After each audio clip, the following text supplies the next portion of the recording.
Nouveau drame de l'immigration en Méditerranée, cette fois c'était au large de Malte. Qu'est-ce que peut faire l'Europe pour empêcher ces drames? Je pense qu'il faut qu'on aille au-delà de la réaction émotionnelle. C'est évidemment dramatique, c'est pas le seul endroit dans le monde. Dès que vous avez un point où il y a un peu plus de richesse et un endroit où on crève de faim, les gens feront n'importe quoi pour franchir les obstacles. Vous pouvez mettre des murs, des mers, etc.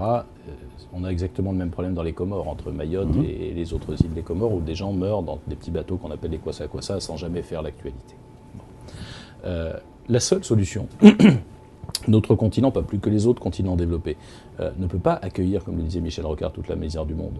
Notre seule solution, c'est que notre continent se mobilise aussi pour le développement là-bas.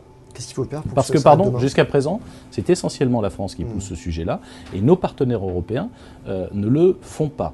Donc je pense qu'il y a d'abord le développement là-bas, parce que ces gens-là, ils prennent pas le bateau, et ils n'ont pas envie d'aller dans un pays dont ils connaissent pas forcément la langue, les usages, quitter leur famille, etc. Ils n'ont pas envie de partir pour le plaisir. Ils partent parce qu'ils pensent qu'ils n'ont pas d'autre choix. Et le développement, c'est du long terme, et là, il y a une situation d'urgence. Oui. Comment on fait? D'accord. Et bien, à force de répondre aux situations d'urgence depuis 25 ans, on ne fait jamais le long terme, et on aurait déjà réglé, mais amélioré le problème. Pardon. On aurait déjà réglé. Je voudrais qu'on arrête de réagir et qu'on réfléchisse.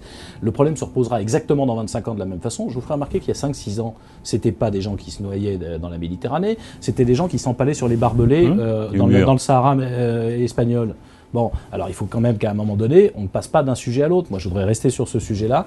Ce sont les conditions du développement avec ces pays, et il y a sans doute besoin, pour le compte, qu'on révise aussi un certain nombre. C'est pas donner de l'argent, un certain nombre de protocoles d'échange économique. Qu'on achète les choses à leur juste prix. Pas pour nous seulement vivre mieux, parce qu'à force de vouloir vivre mieux sur le dos de la misère là-bas, on finit par récupérer la misère ici. D'accord ? Deuxième chose, l'Europe, de mon point de vue, doit avoir une politique migratoire commune. Il y a un truc qui ne fonctionne pas, notamment dans Schengen, qui ne fonctionne pas à mes yeux. Aujourd'hui, le pays qui fait rentrer quelqu'un dans l'Union européenne, c'est pas celui qui va l'accueillir, qui va le maintenir, qui va le suivre, qui va l'intégrer. Si vous rentrez par l'Espagne, et que vous décidez de vous installer en France, la France n'a rien à dire. Ça ne peut pas fonctionner comme ça. Que les citoyens européens puissent se déplacer librement, parfaitement normal. Nous avons créé cette citoyenneté européenne. Mais que l'étranger qui rentre dans un pays de l'Union européenne, qui peut avoir besoin de lui, l'Allemagne va avoir besoin de millions d'immigrés dans les années qui viennent, puisqu'ils ont une démographie qui fait qu'il n'y a plus assez de jeunes pour travailler là-bas.